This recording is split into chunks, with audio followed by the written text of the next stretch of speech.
Hi, and welcome to chapter 14. This will actually kickstart our first chapter in the art history portion of this course. So, what this is meant to do is really give a very brief skim of not all the major art history pieces, but some that you'll really want to know and are sort of like markers of each movement's, most crowning achievements.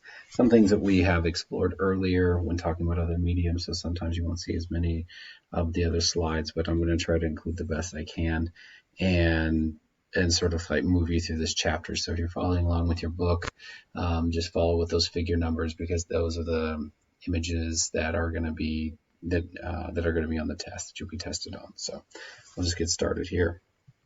My little joke, but really what I want you guys to get out of this is how we're going to be referring to the age and the eras. So read the slide over how we're going to be using BCE and CE instead of BC and AD. And we're going to be sort of exploring sort of the techniques of how the first marks of humankind have evolved over time. So I'm going to have you reference a lot of films, whether using Canopy or YouTube, and I'll have lots of links to measure that. So to get started, we actually looked at this in chapter 1, but Stonehenge is sort of that famous, what we would consider Stone Age, but it's actually a Neolithic piece. It's not as old as the other pieces that we have found. So we're going to start with the Paleolithic and move forward. There's one of those links that you can check this out, and there's a great video that you can go through Canopy as well. But we're going to look at it in images that are all about prehistoric, meaning that there's a lot of archaeology still out there, which is a lot of speculation. And with those speculation, we have to try to just do our best to guess at what is going on. Sometimes there's just not enough proof, and so there's a lot of guessing. So, this is where you guys also get to have your imagination and guess a little bit of what's going on.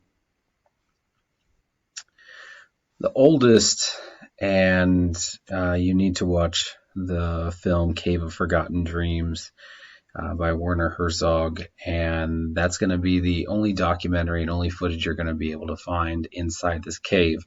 It's really interesting because it's one of the earliest more recent discoveries, but it's the oldest art that we know of. There are other caves that have been found, Cave of Lascaux, caves throughout France and Spain. Primarily, we find most Paleolithic artifacts in that area, and then into Austria and Germany, and sort of in the Alps area. So, what's very interesting about this cave, and the film does a really great job of sort of showing it, is, there's a lot of mystery shrouding it. But what we know is that these are not naive sort of artists or naive marks. We do know that they are made over several centuries in time, meaning that people are going back to this site. However, the site itself contains no remnants of people living in it or any artifacts of any kind left by individuals. So there's not like a sacrifice going on there. There's no food fire pits and things like that are left. In fact, the images themselves are in the deepest and darkest parts of the cave, which is also another sort of interesting thing. So we know that they would have had to have been using torchlight, moving in there, and then, of course, layering over this. So very fascinating. The cave's over 40,000 years old, but since it was found in 1994, we have a great preserve of it because once it was found, it was sealed off with a door, and so that way they could sort of control the climate in there. So everything has been sort of like the perfect site for any scientist studying this. And for us as artists, we get to really sort of see what these marks were in their original state. So it's really amazing.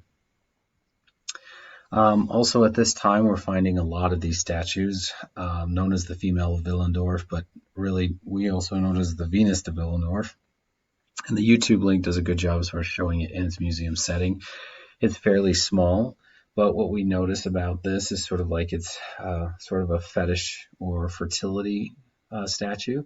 We find several of these throughout Europe, made of different materials, bones and ivory and and then of course different types of stone, but all of them have the same sort of emphasis on female genitalia, the enlarging of the breasts, and we even see two hands sort of like over the top of the breast there. So there's some sort of suggestion at anatomy, but it's been over exaggerated, right? And strangely enough, there was a lot of time put into the head, into the face, but there is no face really, right? It's just this intricate textured pattern that's been repeated.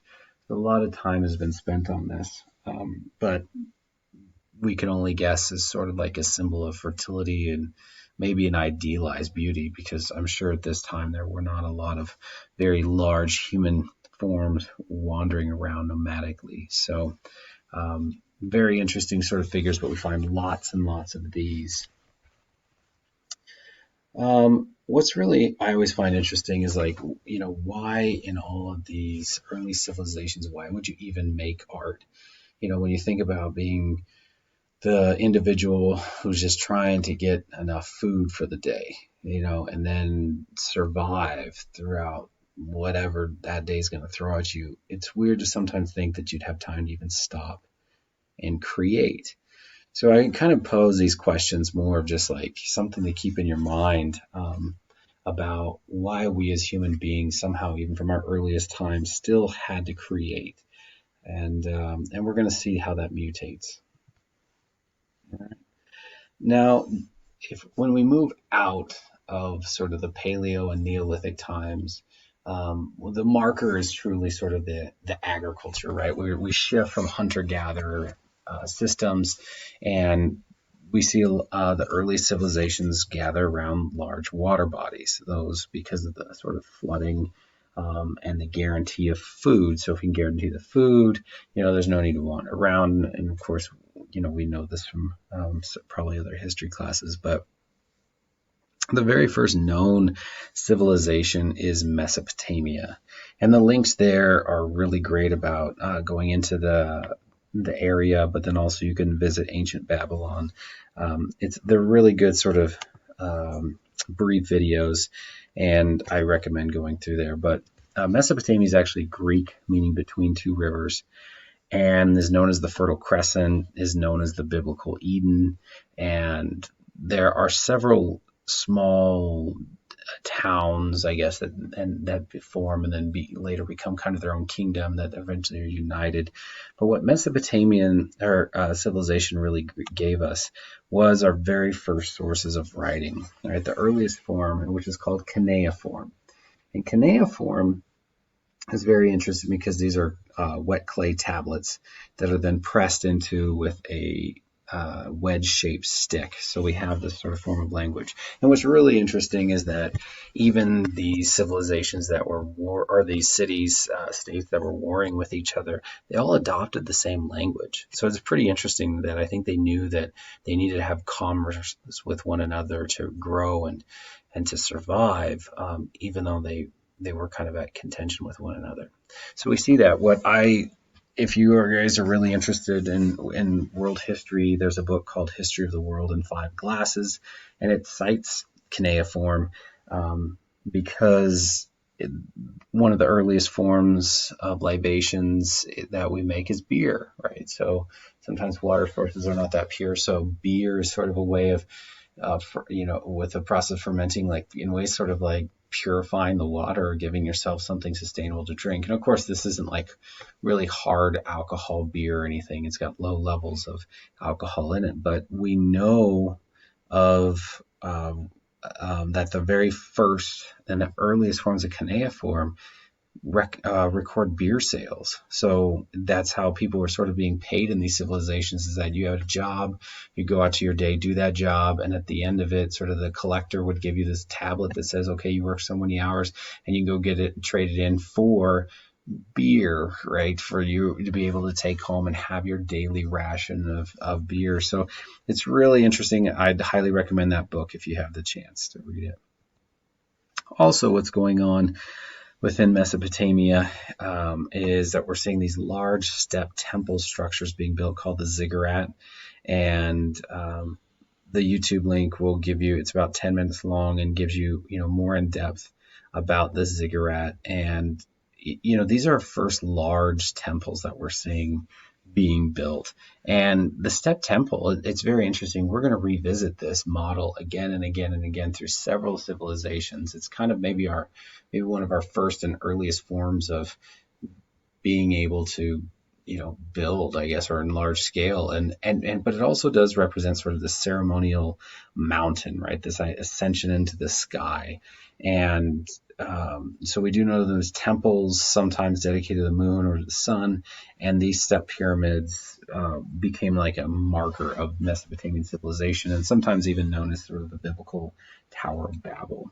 So now, along with the architecture, we have the visual art of Mesopotamian, and this stela, which is a stela meaning sort of a slab, right, is a marker and that tells a story of King Naram's sin and his conquering of all the early city-states there in Mesopotamia. And what we see that's stylistically going on, right, is sort of this side pose. And if you looked at this, you may say, oh, that looks kind of Egyptian. Well, yeah, you're right. When we get to Egypt, you'll realize that they must have a knowledge of one another of how to depict the human form.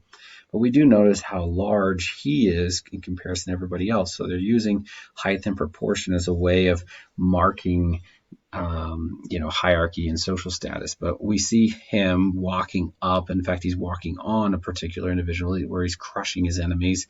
And we see another one that's about ready to have sort of a death blow to it. And he himself, in sort of the zigzag motion of the composition, has reached the pinnacle, right? He is what looks like conquered, and the rest of his troops follow. We're sort of in wake, like he just leads these armies, and he himself is almost godlike. We even have two sort of sun figures at the very top with a mountain next to it, which is once again that reference to that ceremonial mountain and ascending to into the heavens like a god. One of the beauties, and if you've watched any of the films already, you've already seen these gates and how big they are. They're glazed mud bricks, and one of several gates actually in the city of Babylon that were brought back by King Nebuchadnezzar to sort of re-glorify Babylon.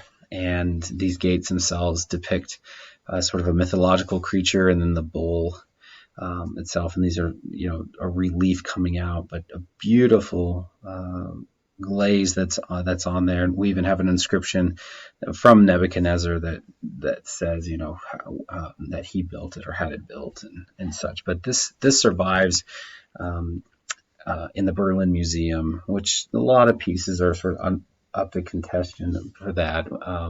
We'll talk about this also throughout the semester, is just how when things are excavated, they sometimes are just sent back to the country of origin of that archaeologist, and the culture itself didn't really get a say in that. And so there's still petitions to get this stuff back, but it would be very rare if it ever happened. So that's going to conclude up to Mesopotamia, and in the next part we're going to start with Egypt.